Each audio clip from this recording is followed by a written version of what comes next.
Gêneros musicais brasileiros. O grande assunto, né?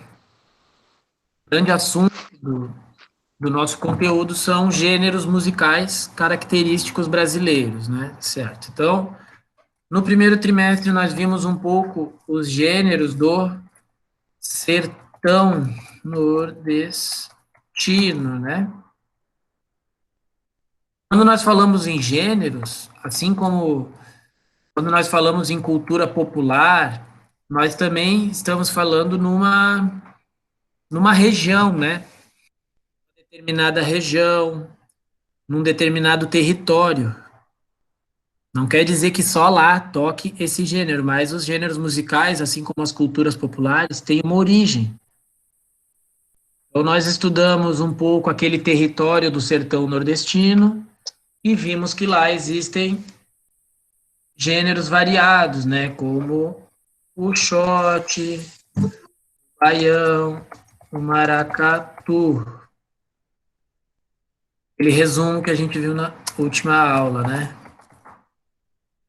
Maracatu, o rastapé, e assim por diante, né?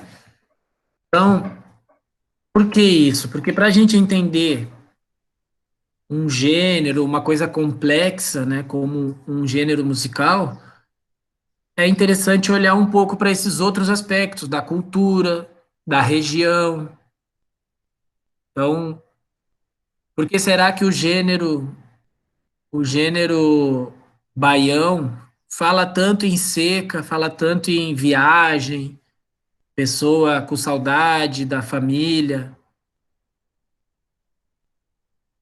A partir do estudo que nós fizemos sobre a cultura, sobre a localidade onde o gênero nasce, então a gente consegue entender um pouco melhor o porquê que isso acontece, né? Como o Javier vai explicar agora para nós diretamente de sua casa. Como é que eu vou conseguir explicar se eu cheguei agora, prof? Que minha luz acabou de cair na hora. Eu entrei bem certinho na aula, minha luz caiu. Meu, A parece que minha caiu luz também caiu. Parece que caiu uns 2 minutos. A minha internet Aqui também também caiu. Eu não. Eu só consigo ver aquele anotação que tu fez, sertão nordestino, shot, baião, maracatu, rastafé. Tem alguma coisa, outra coisa que é para anotar? Não, só isso. Então, a partir. Prof, Gêneros musicais é o título. A partir do Prof, estudo que nós fizemos, por exemplo, fala, Beatriz. é porque aqui em casa, quando eu tinha entrado na aula, a luz caiu. E daí por isso que eu só entrei agora, tá? Entendi, não tem problema. Fala, Sofia. Esses dias eu escutei muito Ai que saudade de você. É, é Eu não sei bonita, né? porquê, do nada deu vontade, daí fiquei ouvindo. Uma música legal, uma música bacana, melodia bonita, poesia. Tá? Então, a partir do estudo que nós fizemos, por exemplo, do território sertão nordestino, da cultura, do clima, apesar disso parecer que foge um pouco do conteúdo musical, mas ele é importante para a gente entender o próprio conteúdo musical. Não tem como entender a produção musical, a temática da música, sem conhecer aquele povo, né? Sem conhecer aquela cultura, aquela história daquele povo. Então, muitas das respostas que a gente busca nesse campo da música, a gente vai buscar, nós vamos buscar então nesses estudos mais da cultura do povo, que tem isso, existe uma área da ciência muito interessante, que é a antropologia. Não sei se vocês já ouviram falar. Estudo. Antropo vem de ser humano, né? Ser humano e logia estudo. Então seria, a grosso modo, assim, o estudo do ser humano. Na verdade, ela não estuda o ser humano em si como faz a biologia, né? Então ela estuda o ser humano a partir de um aspecto cultural, social, como é que se forma, como que ela interage uns com os outros, né? Então, por isso que às vezes a música bebe um pouco dessa fonte da sociologia, né, para entender. Então, foi o que nós fizemos do que nós fizemos no começo do primeiro trimestre. Antes de começar a estudar os ritmos, aprender a tocar baião, nós estudamos um pouco sobre o viés antropológico, né? Entender aquele povo, entender aquela cultura, para depois partir para os aspectos musicais, certo? Então agora nós vamos começar um novo tópico, assim, um novo estudo, e a gente vai da mesma forma. Então, entendendo um pouco dos aspectos culturais. Daí eu vou transmitir para vocês um videozinho aqui, ele é curto, e esse vídeo, ele vem de um livro que é O Povo Brasileiro, né? E ele é escrito por um antropólogo, como eu disse para vocês agora, da antropologia, né? Darcy Ribeiro. O Povo Brasileiro, Darcy Ribeiro. Esse livro, ele tem vários capítulos, então ele vai falando, assim, sobre todas as populações, não sei se todas, mas sobre as populações que compõem o Brasil, por exemplo. Capítulo 1, os indígenas. Então ele faz um estudo sobre os indígenas. Capítulo 2, africanos, negros, né? Depois capítulo 3, o Nordeste. Então ele vai pegando por regiões. Agora a gente vai estudar um pouco. Vamos assistir um pedaço do vídeo dele que é sobre, e cada capítulo tem o título assim: O Brasil Indígena, O Brasil Negro, O Brasil Nordestino. Então agora esse que a gente vai estudar é O Brasil Caipira. Professor, lembra? Só pode ter uma aba se você for apresentar a tela. Tá. O Brasil Caipira. Tá? Então eles... Sim, todo mundo desliga a câmera do mic pra não ficar robotizado, que nem aquela vez. Não, mas eu vou botar o som. Lembra que eu faço aquele esqueminha? Eu boto o som do celular, aí fica bom. Ah, tá. Então, o Brasil Caipira, que é o capítulo que nós vamos estudar, e ele estuda, depois ele vai explicar bem ali a região, certo? Então, só para vocês entenderem, vamos assistir um videozinho que explica um pouco da cultura, para vocês saberem de quem que a gente está falando. Depois a gente parte para os aspectos musicais desse Brasil.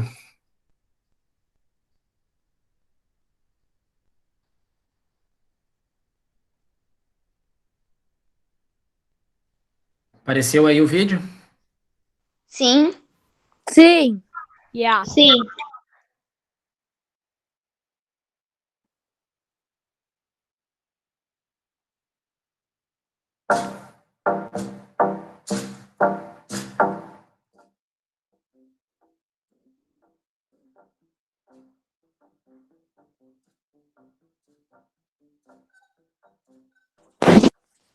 Professor, o som tá bem baixo. Não dá pra cá escutar nada. O volume já vai começar agora. Aqui não começou ainda. Para dizer em milho, dizem mil. Para melhor, dizem melhor. Para pior, pior. Para telha, dizem teia. Para telhado, dizem telhado. E vão fazendo telhados.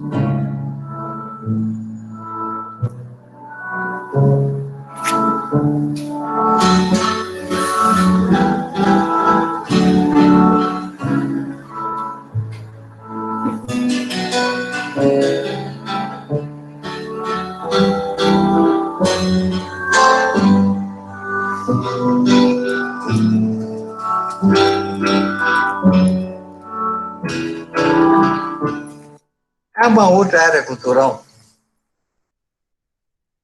Não é mais importante, mas é das mais características e das que mais se transformaram. É a paulistana. A paulistana é caipira.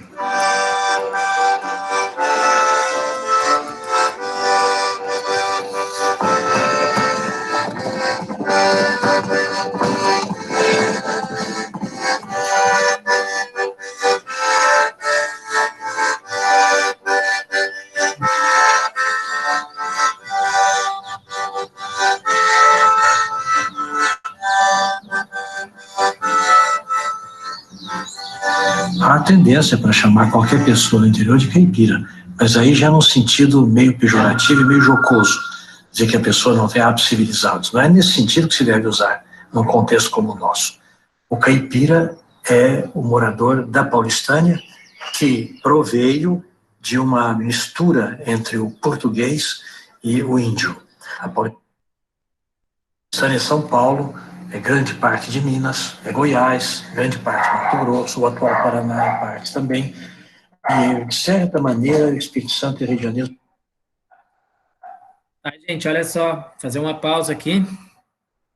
Então, entenderam de quem que a gente está falando? O Caipira, né? Esse personagem, o Caipira. Então, esse professor que aparece falando aí, ele explica que o Caipira no Brasil, ele é utilizado às vezes com um tom meio jocoso, né? Ele usa essa palavra jocoso, pejorativo, quer dizer o quê? Para zoar, entendeu? O caipira é usado como zoação. Ah, o cara é um caipira, usa calça jeans e havaiana, sabe? Então tem essa característica de zoar, mas o que ele está explicando é que o caipira, ele vem então dessa população que se concentra um pouco nesse território aqui, ó, que é os estados do Paraná, norte do Paraná, São Paulo, Minas Gerais, Goiás, Mato Grosso do Sul. Então,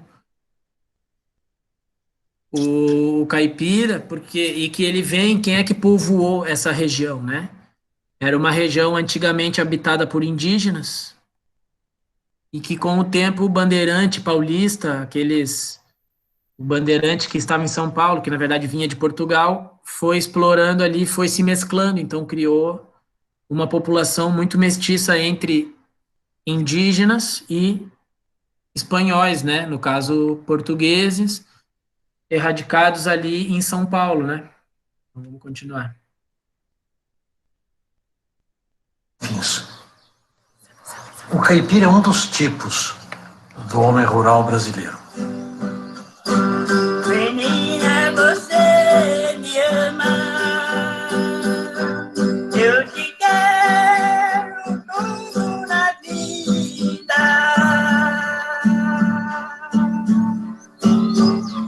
Eu sei que seu coração para mim será preferido. Aqueles paulistas cercados de mulheres indígenas, prendendo essas mulheres, criaram uma massa crescente de mamelucos, que fizeram as bandeiras.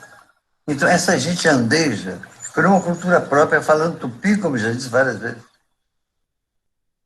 Em São Paulo, falava-se não português correntemente, falava-se língua geral, quer dizer, o tupi-guarani, adaptado pelos jesuítas. Nós não somos bilíngues hoje em São Paulo por pressão do governo português. Se nós pensamos nos nomes daqueles homens importantes do século XVII, do século XVIII, Bartolomeu Bueno, o Anhanguera, fulano de tal, o Tumarutaca, e a gente vendo a toponímia de São Paulo, nós estamos acostumados, não percebemos, mas você pensa a quantidade de nomes indígenas, Itaquaquecetuba, Araraquara, Itapetininga, Ubatuba.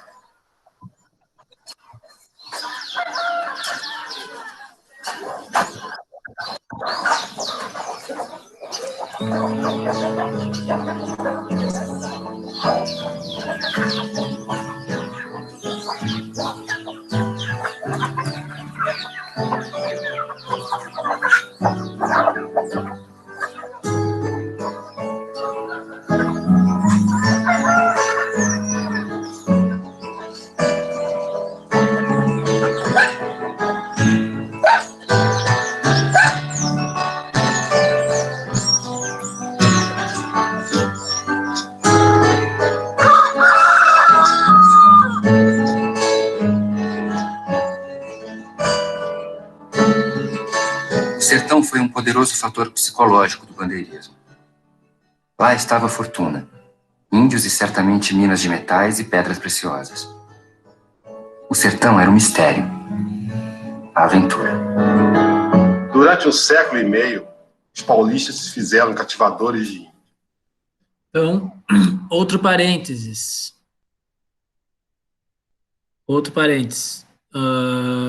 Vocês viram que ele chamou de sertão, né? E agora, sertão não era lá no Nordeste? Como é que agora essa região de São Paulo, Paraná, Minas Gerais também é sertão? Me explica isso. Quer dizer que tudo é sertão agora? É porque tem sertão nordestino, que é do tipo norte, e também tem o sertão do sul. É. Isso porque a palavra sertão, ela remete a isso, a um lugar ermo, um lugar isolado, sabe? Aquele lugar de fora, assim, né? Sertão, por isso que tem o sertão do Peri. O sertão do Peri, por exemplo, tem a Lagoa do Peri, que é a região ali que todo mundo vai, só que tem o sertão do Peri, que é aquela parte que tem que pegar uma trilha, ir lá pro fundão, né? Então, o sertão tem um pouco esse sentido. Então, isso é muito importante porque depois, quando a gente entrar nos aspectos musicais, vocês vão ver que esse termo, ele é quase que depois acontece uma disputa por ele entre a música nordestina e a música caipira. Mas depois a gente chega lá. Tá? Os lugares, então, que comentado é interior de São Paulo, interior do Paraná, Minas Gerais, Goiás, Mato Grosso, aqueles estados ali que seria hoje o que a gente chama de região sudeste, né? Um pouco da região centro-oeste também. Seria o interior, né? Então o sertão, ele é muito aquele significado sinônimo de interior. Quando a gente está falando de sertão, a gente está falando de interior. Tá? Então, outro aspecto, assim, que se diferencia, porque a gente já estudou uma cultura que também se referia como sertão, né? Isso, é para ir anotando assim, se tiver alguma dúvida, e assuntos que lhe chamem a atenção, coisas que se relacionem com o que a gente já estudou, ou, enfim, referências que vocês vão percebendo ali que achem interessante, que queiram comentar, anotem aí para depois a gente fazer uma conversa, então. Esse que está aparecendo agora aí, Chico Buarque, e ele está lendo o livro do Darcy Ribeiro. Primeiro, para serem os braços e as pernas do trabalho de suas vilas e sítios. Depois, como mercadoria para a venda aos engenhos de açúcar. Andaram além dos sertões endevassados. Mas a grande esperança sempre foi deparar com minas de ouro, prata ou pedras preciosas. Um belo dia, a paulistânia conseguiu o que Portugal queria. Descobriu ouro em quantidade enorme. Um ouro preto. Foi um preto que encontrou e não reconheceu, entregou aquelas pedras ao patrão. E toneladas de ouro. Nos rios, em toda parte. Então foi um enxame de gente enorme, do Brasil inteiro, de Portugal, onde não havia ninguém. 30 anos depois havia 300 mil pessoas. Presidente de Portugal, ou das províncias, no afã de colher ouro, fizeram igrejas cada vez mais prodigiosas. Surgiu ouro preto.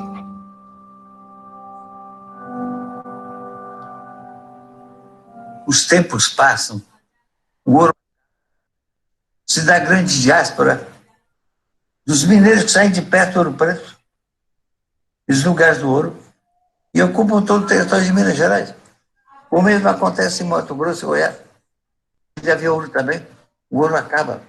E essa diáspora da gente andando, a gente se realizando, criando porco, fazendo toucinho, plantando roça de milho, criando vaca, fazendo queijo. Isso cria uma cultura caipira. O mundo bandeirante era uma... Entenderam, então, o que ele explicou aí? Bem nessa região foi onde se achou grandes quantidades de ouro, né? Tudo bem. Então, primeiro, inicia uma população mestiça, uma população mesclada entre bandeirantes e indígenas, né? Se povoa, mas muito mais indígena, uma cultura muito forte, porque tinha muitos indígenas, muitos filhos de bandeirantes com indígenas e os bandeirantes. Então, era tipo 2 contra 1, né? Então, em porcentagem, era um Brasil ainda quase totalmente indígena. Aquilo que ele fala da língua. Depois se descobre o ouro na região de Minas Gerais, na região de Ouro Preto, interior de São Paulo, Mato Grosso do Sul, toda aquela região passa a ser uma região de mineração.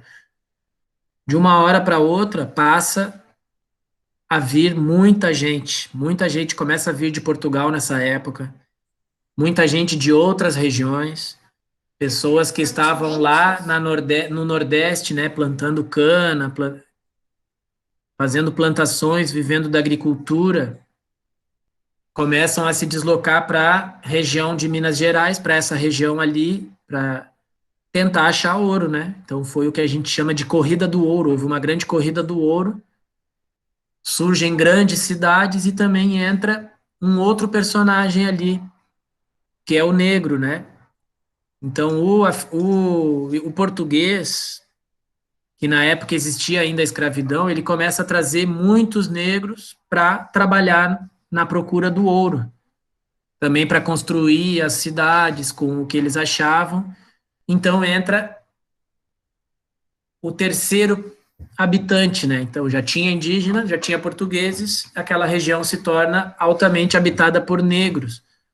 Por isso que Minas Gerais, hoje em dia, é um dos estados que tem uma grande população negra também, em virtude dessa questão do ouro, toda aquela população. Então, depois a gente vai entender isso na música, né? A gente vai ver como as três culturas vão influenciar na formação dessa música. A música africana, como a gente já sabe, rica em percussão, rica em ritmo, né? A música indígena, com seus instrumentos, suas culturas populares, e a portuguesa, certo? Depois acaba o ouro, isso que ele fala ali, chega um tempo, o ouro ele é um bem não renovável, então eles tiraram da terra, acabou. Aí o que aquele povo faz? Todo aquele povo que ficou se reinventa, passa a viver da criação de animais, como eles estão longe, né, das grandes cidades, eles têm que viver dali, então eles começam a criar galinha, começam a produzir queijo, começam a plantar, fazer farinha de mandioca, farinha de milho. Então se cria toda uma cultura camponesa, né, digamos assim, uma cultura rural, e ali eles vão sobrevivendo por um tempo assim, aí que se forma a cultura do caipira. O caipira, então, que a gente está estudando, é esse personagem rural, camponês, que planta sua comida, né, que cria suas galinhazinhas para tirar o ovo, tira leite da vaca para fazer um queijinho. Então, toda essa cultura caipira que veio desde lá daquela época da mineração, depois da mineração, até os dias atuais. Hoje em dia mudou um pouco, que a gente vai ver agora no final do filme. Tá? Alguma pergunta até aí? Algum comentário? A Sofia perguntou um negócio no chat. Ah, não vi. Não vi, Sophie. Ah, isso eu já falei. Já tinha falado para ela. Então vamos continuando aqui, que faltam uns minutinhos ainda. Eu queria fazer uma pergunta. Esqueci. Ah, sim, lembrei. Aqui, peraí. Econômica. Esse bandeirante, quando ele se sedentarizou, quando ele perdeu a sua iniciativa maior, quando ele deixou de ter contato com o mercado, esse bandeirante tornou-se caipira. Uma parte deu fazendeiros, deu exportadores, deu gente que vai ganhar dinheiro. Isso tudo localizado nas cidades. São Paulo, Sorocaba, Itu, Taubaté.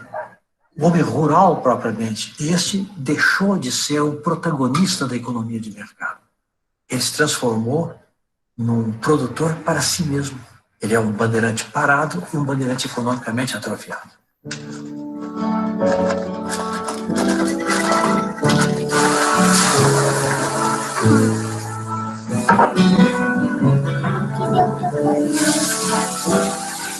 Essa área caipira depois seria muito transformada com a plantação de café.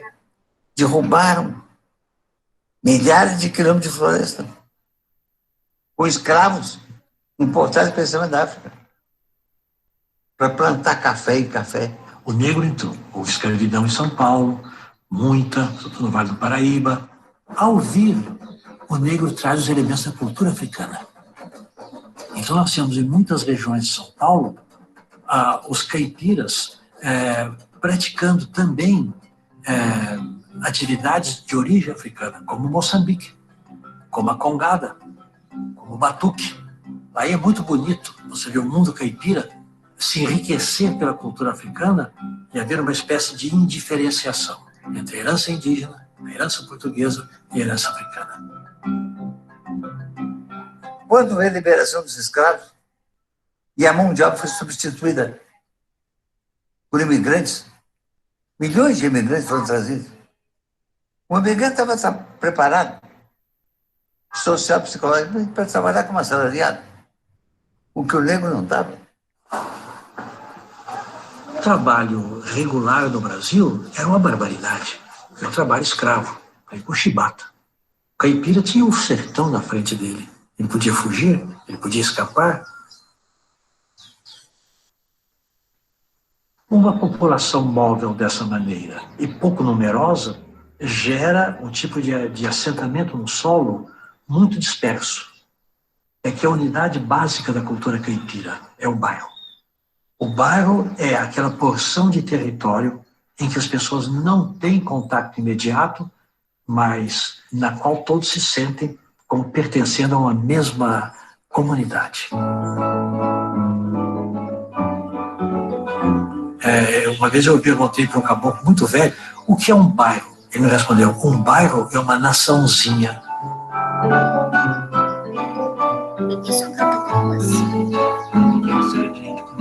O caipira isolado dos centros urbanos, ele periodicamente se encontra em função das necessidades comunitárias do bairro. Por exemplo, fazer uma casa, ele não pode fazer sozinho, então ele faz um mutirão. Quem ele chama para o mutirão? Aqueles que pertencem ao mesmo bairro.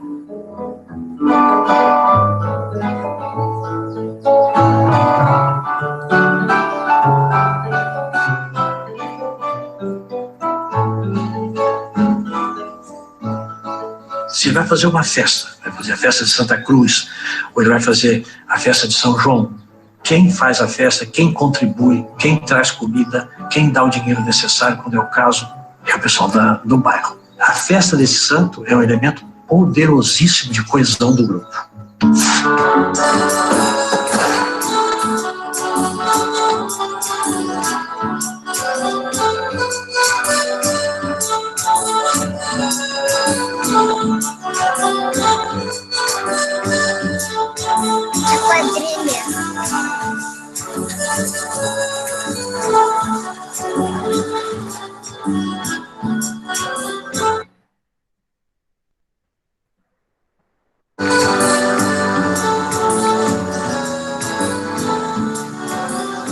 Essa própria cultura nasceu de intercâmbio com a cultura erudita, com a cultura portuguesa.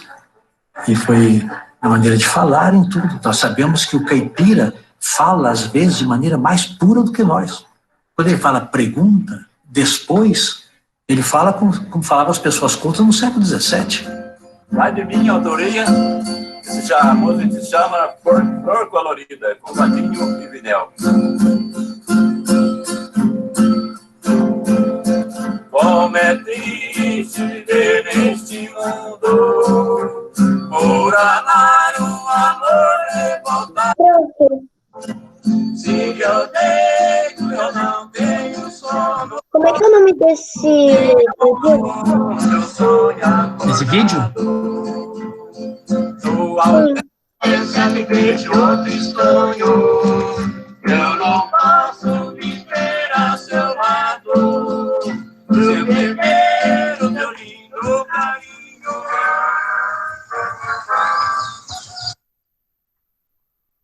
O lazer fazia parte da cultura caipira, daí a fama injusta do caipira ser vagabundo. Tendo lazer, ele podia pescar e podia caçar, não porque era para se divertir, aquela era a dieta dele. Aí é uma dieta que se aproxima da dieta do índio, da dieta do primitivo.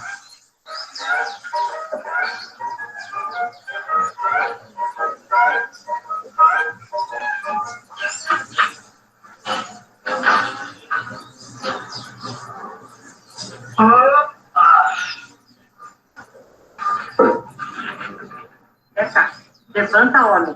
As 2 horas que eu levantei, você ainda está dormindo?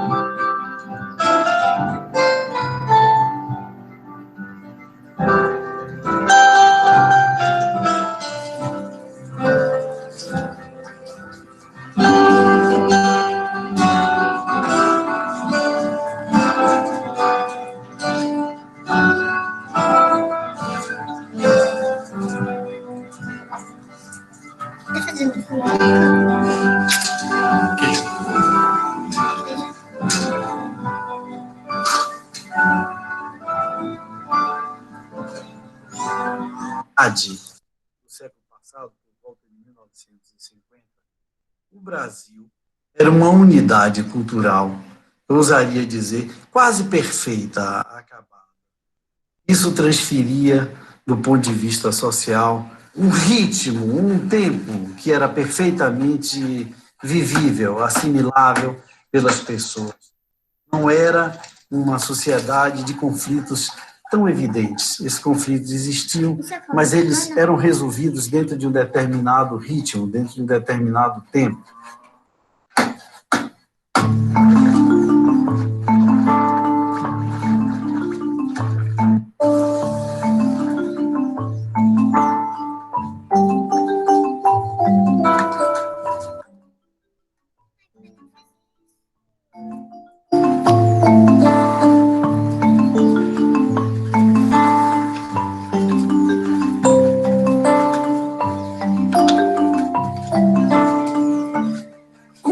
O advento da Viram o que eles estão sociedade fazendo aí? industrial há um impacto muito grande sobre essa sociedade que nós podemos chamar de arcaica, onde aquilo que a sociedade consumia praticamente era produzida, né, pelos próprios habitantes. Ou seja, não havia supermercado, haviam feiras, não haviam fábricas, havia artesanato.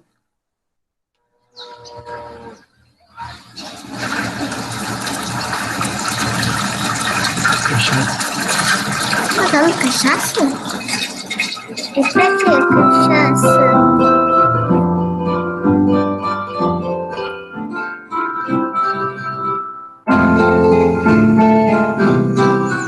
Ai, pai, deixa assim.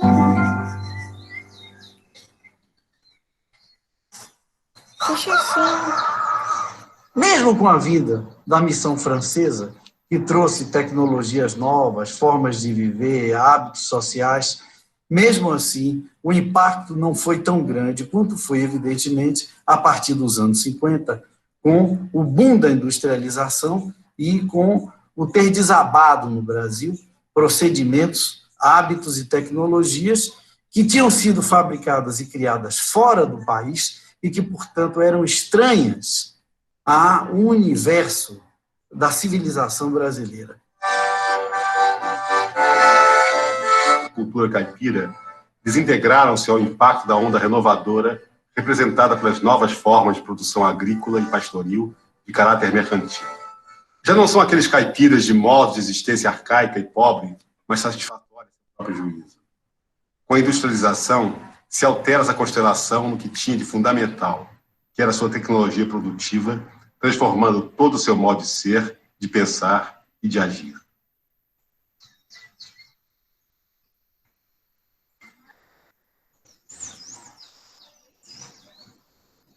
No momento em que ele fica mais subordinado ao mercado, que ele tem que comprar bens de consumo para os quais ele não tem dinheiro, que a mulher dele quer uma bacia de lata, que ele quer despertador, que a filha quer um relógio, ele acaba, e a margem de lazer acaba. Eu voei dizendo para a cidade. Não é porque a cidade tivesse emprego, não tinha nada. Essa gente foi enxotada. As escolas, que eram mais ou menos, foram degradadas.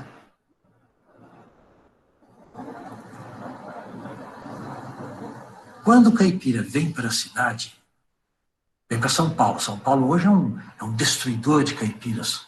Aqui ele vai se marginalizar. Ele vai ser servente pedreiro, ele vai trabalhar na construção civil, ele vai ser porteiro, ele vai ser soldado e vai morar na periferia.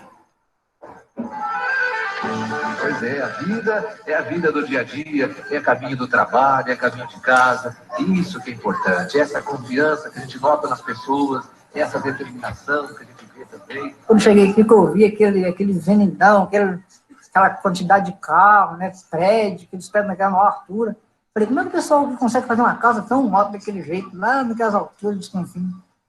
Aí eu até imaginei que as coisas, né, vi aquela montoeira de carro, que quando lá em Minas, quando passava 3 carros juntos na estrada, porque lá é estrada de terra, né? Igual onde eu morava lá na roça. Então, quando passava 3 carros, o pessoal ficava tudo assim, meio, né? Aí passava assim, um helicóptero, assim, embaixo assim, o pessoal ficava imaginando, como é que pode esse negócio parar no ar, assim?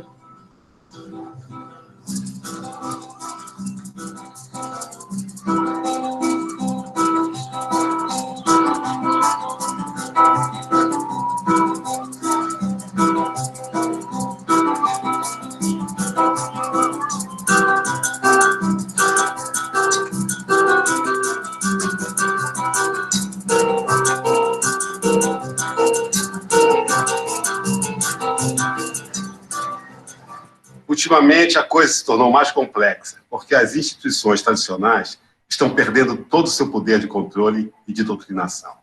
A escola não ensina, a igreja não catequiza, os partidos não politizam. O que opera é um monstruoso sistema de comunicação de massa impondo padrões de consumo inatingíveis, desejos inalcançáveis, aprofundando mais a marginalidade dessas populações. Eu não falo do mundo caipira apenas como um estudioso. Eu falo do mundo caipira como um participante. Eu, então, sou levado a crer que a cultura caipira que eu conheci é uma cultura extinta. Agora, as sobrevivências dela estão aí.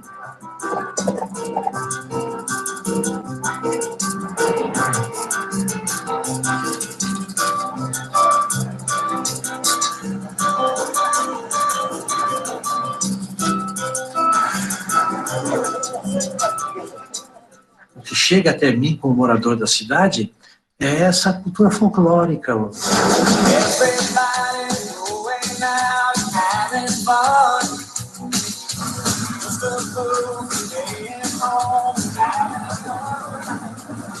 A impressão que a gente tem frequentemente vendo a música caipira é que o caipira tem uma música original que ele traz de lá e vai servir de inspiração para o homem da cidade. Não é só isso, não. Grande parte da cultura do homem da cidade vai para o campo. Eu não sei pra onde vou. Pode até não dar em nada. Minha vida segue um só. Assistindo Cururuba, uma vez minha mulher e eu, num bairro rural de Piracicaba, um cantador chamado João de Ponte cantou uma coisa muito bonita. Eu disse: ô, João, mas que coisa bonita que o senhor fez. Ele respondeu: não é meu, professor, é dermanchado.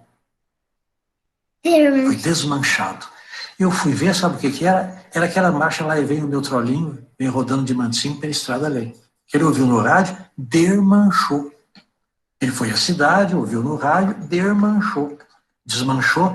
E o desmanche é uma das formas de comunicação das culturas. Eu pego uma noção aqui, eu pego uma noção lá. Essa cultura tradicional trazia em si tal riqueza e era de tal forma aberta e não fechada, do ponto de vista das suas estruturas mentais, que ela pôde ir assimilando e devolvendo através de formas novas, novos hábitos e novas maneiras de encarar a realidade.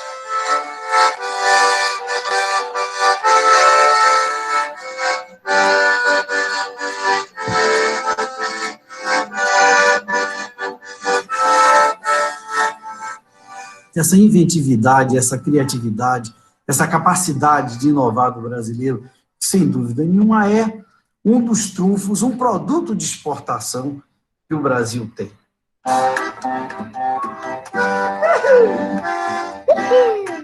Vai melhorar, pois o negócio estava ruim e agora vai melhorar.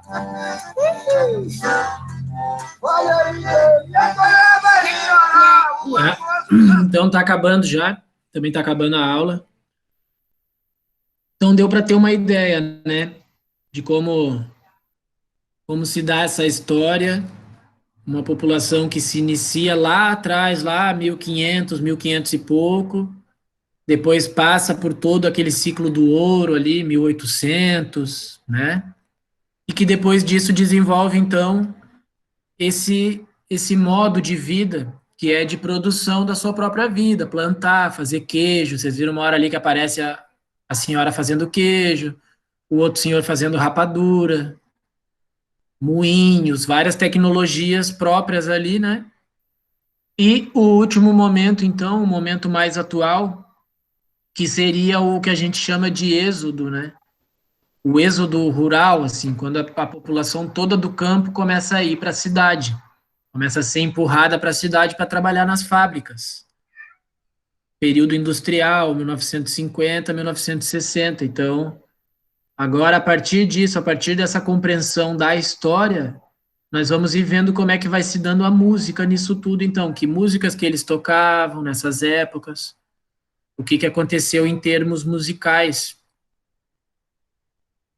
Uma pergunta para vocês pensarem assim, anotem aí, qual a relação dessa história com a história de vocês? Então, eu vou falar a minha, por exemplo. A minha avó é uma caipira daquelas ali que aparece no vídeo. Então, muitas vezes ali, muitas daquelas casas, poderia ser a casa da minha avó, entendeu? Com galinha no pátio, horta, pé de alface, também faz as coisas, né? Planta, faz seu milho, até uma farinha, então algumas coisas. Queria saber de vocês, se vocês veem isso distante demais, ou conversem com os pais de vocês, porque essa cultura não está tão longe de nós, embora hoje em dia a gente viva numa cidade, né, com toda uma outra maneira de viver. Ninguém aqui faz queijo para botar no seu próprio pão, né? Faz seu próprio queijo para botar no seu próprio pão e o seu próprio ovo da sua própria galinha. Hoje em dia a gente compra tudo, né? Trabalha de um lado para comprar tudo de outro e vive assim. Então eu queria que vocês identificassem na história de vocês, da família de vocês, o quão distante está isso. Pode ser que algum de vocês até se lembre, como é o meu caso.